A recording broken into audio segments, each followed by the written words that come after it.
जादुई गधा। एक बार बादशाह अकबर ने बेगम साहिबा के जन्मदिन के अवसर पर उन्हें एक बेशकीमती हार दिया। बादशाह अकबर का उपहार होने के कारण बेगम साहिबा को वह हार अति प्रिय था। उन्होंने उसे बहुत संभाल कर एक संदूक में रखा था। एक दिन श्रृंगार करते समय जब हार निकालने के लिए बेगम साहिबा ने संदूक खोला तो वहां हार नहीं था। घबराते हुए वो फौरन अकबर के पास पहुंची और उन्हें अपना बेशकीमती हार खो जाने की जानकारी थी। अकबर ने उन्हें वह हार कक्ष में अच्छी तरह ढूंढने को कहा, लेकिन वह हार नहीं मिला।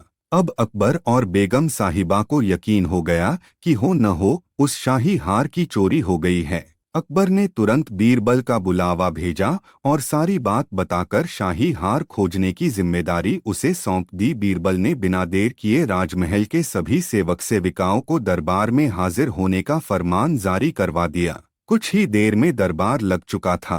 अकबर अपनी बेगम साहिबा के साथ शाही तख्त पर विराजमान थे। सभी सेवक सेविकाएं दरबार में हाजिर थे, बस बीरबल नहीं था।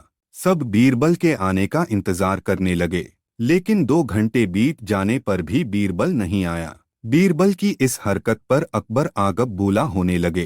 दरबार में बैठने का कोई औचित्य न देख वे बेगम साहिबा के साथ उठकर वहां से जाने लगे। ठीक उसी वक्त बीरबल दरबार में प्रवेश हुआ।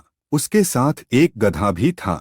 विलंब के लिए अकबर से माफी मांगते हुए वह बोला, जहांपनाह, माफ कीजिएगा, इस गधे को खोजने में मुझे समय लग गया। सबकी समझ के परे था कि बीरबल अपने साथ वो गधा दरबार में लेकर क्यों आया है। बीरबल सबकी जिज्ञासा शांत करते हुए बोला, ये कोई साधारण गधा नहीं है, ये एक जादुई गधा है। मैं ये गधा यहाँ इसलिए लाया हूँ ताकि ये शाही हार के चोर का नाम बता सके। बीरबल की बात अब भी किसी के पल्ले नहीं पड़ रही थी।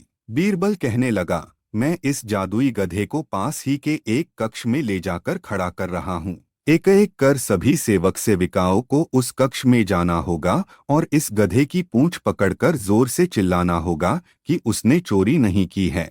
ध्यान रहे, आप सबकी आवाज बाहर सुनाई पड़नी चाहिए। अंत में ये गधा बताएगा कि चोर कौन है। बीरबल गधे को दरबार से लगे एक कक्ष में छोड़ आया और कतार बनाकर सभी सेवक सेविका उस कक्ष में जाने लगे। सबके कक्ष में जाने के बाद बाहर जोर से आवाज आती, मैंने चोरी नहीं की है। जब सारे सेवक सेविकाओं ने ऐसा कर लिया तो बीरबल गधे को बाहर ले आया। अब सबकी निगाहें गधे पर थी, लेकिन गधे को एक ओर खड़ा कर बीरबल एक विचित्र हरकत करने लगा। वह सभी सेवक सेविकाओं के पास जाकर उनसे हाथ आगे करने को कहता और उसे सूंघता है। बादशाह अकबर और बेगम सहित सभी हैरान थे कि आखिर बीरबल ये कर क्या रहा है। तभी बीरबल एक सेवक का हाथ पकड़कर जोर से बोला, जहांपनाह, ये है शाही हार का चोर। अकबर ने पूछा, बीरबल तुम इतने यकीन से ऐसा कैसे कह सकते हो? बीरबल, क्या इस जादुई गधे ने तुम्हें इस चोर का नाम बताया है? बीरबल बोला, नहीं हुजूर, ये कोई जादुई गधा नहीं है, ये एक साधारण गधा है। मैंने बस इसकी पूंछ पर एक खास किस्म का इत्र लगा दिया था। जब सारे सेवक सेविकाओं ने इसकी पूंछ पकड़ी तो उनके हाथ में उस इत्र की खुशबू आ गई, लेकिन इस चोर ने डर के कारण गधे की पूंछ पकड़ी ही नहीं। वह कक्ष में जाकर बस जोर से चिल्लाकर बाहर आ गया, इसलिए इसके हाथ में उस इत्र की खुशबू नहीं आ पाई। इससे सिद्ध होता है कि यही चोर है। उस चोर को दबिश देकर शाही हार बरामद कर लिया गया और उसे कठोर सजा सुनाई गई। इस बार बीरबल की अक्लमंदी की बेगम साहिबा भी कायल हो गई और उन्होंने अकबर से कहकर बीरबल को कई उपहार दिलवाए।